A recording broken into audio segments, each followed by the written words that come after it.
Hey, Bridge family, Doug and Ryan here. Hey, guys. We just wanted to take a few minutes to kind of walk through yesterday's sermon and the series that we've been going through. Of course, we've been doing a series called The Playbook, all about how to be better family members, essentially, how to build your relationships with your spouse. But then yesterday, specifically, and Pastor Ryan was called upon to bring the message yesterday, talking about how to be a better parent to your kids. And so there's nothing worse than speaking about a subject and then you're like all week your kids are like, what are you speaking on? I'm like, parenting. And then they're like kind of like, oh, is that something you're going to preach about? My kids are always like, are you going to use this as an illustration? And if you do, are you going to pay us to use this for an illustration? So sorry, it's like a NIL deal. At any rate, so Ryan, you shared a sermon talking about how we as parents can be better. Yep. Lead our children better, helping them make better choices. Was there anything left that you wish that you would have said, that you could have said, or you wanted to say? I just want to start off by saying there's a couple resources that, obviously, other than the Bible, but just a couple books, just in case. I love this book, Parenting with Love and Logic. I think this is one of the best books. It is. It's so good.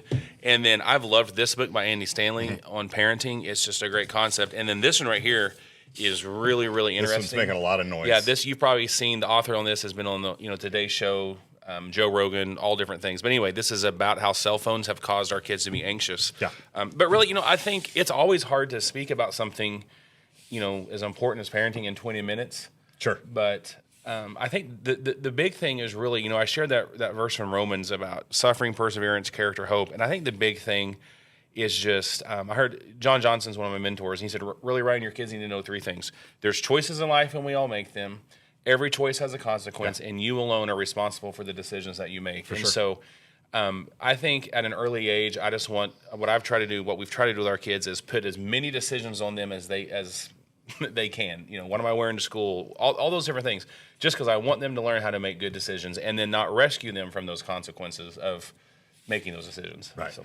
Right. And of course, it's always tricky to communicate about parenting when you feel like you're in the middle of parenting. And it's convicting because and even for me, like I've got kids who are up over 20 now at this point, and there's still a part of you. You're still dad. Absolutely. You're still parenting them through some of the navigation of things in life. But you're just like, man, I hope I did a good enough job when they were younger. Don't you wish you could have like 3 or 4 kids you don't care about to practice on, and then you have, all right, here's the real ones. The demos. Yeah. One thing that you said towards the end of the sermon that I thought was really, really good, it was kind of, you're bringing everything kind of just back to a point and kind of an action step for families. And that was this idea of what do you need to do to build the relationship nearest to you. So whether or not that be building the relationship with your spouse or building the relationship with your kid, building a relationship with God, even. Yeah. You had talked about that. And so I think that was so important. What are some things that you would say that you would push on that? I think I remember one time Cooper was 1 or 2 years old, and we were driving down County Line Road, and he was in the back seat, and he was asking me all these questions.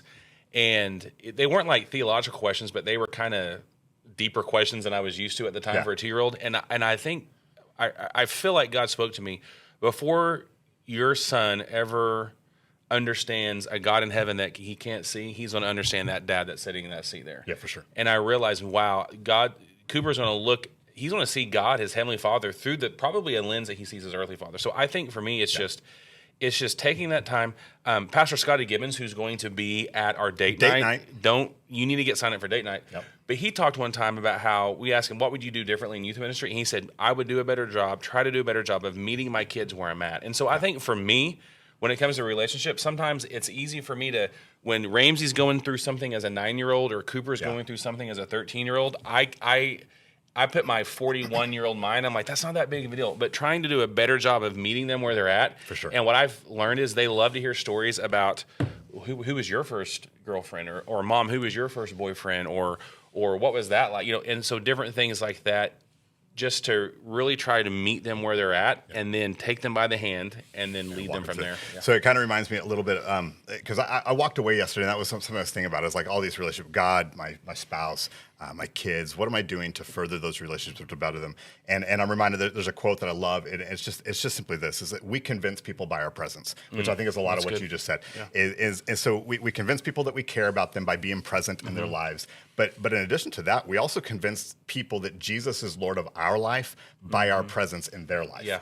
And I think that while I may not be the perfect parent, I may not be able to always teach my kid every decision that they're going to be able to make. I'm doing my best to do this. I'd like to think that by being present in their lives, that they've seen me navigate different seasons and different places in my life, and that they're learning by absorbing some of the decision making that I've done and some of the skill set there. And so, and I think one of the things, just on the practical side of things, and I was listening to a podcast this morning even about this, is that one of the reasons that we're not present is because of these devices right here. Our phones are the number one deterrent to building relationships. I've heard with Pastor others. Rob say before that phones make it to where we can be anywhere in the world except for where we're actually at that time. Yeah, for sure. And they're necessary. We've got to have them Sure, and all that kind of stuff. but we don't think that we can do away with it. But I would challenge you to maybe do away with it and spend some time teaching some of the principles that are found in those books. For instance, we were just talking about this before. So Sarah and I went out on Saturday for her birthday and Valentine's Day. Her birthday is the day after Valentine's Day, and so we went to this restaurant. That's a restaurant we usually only go once or twice, and the service was really, really bad. I'm not going to say the name of the restaurant, but what I found myself, it took a long time and it was really slow.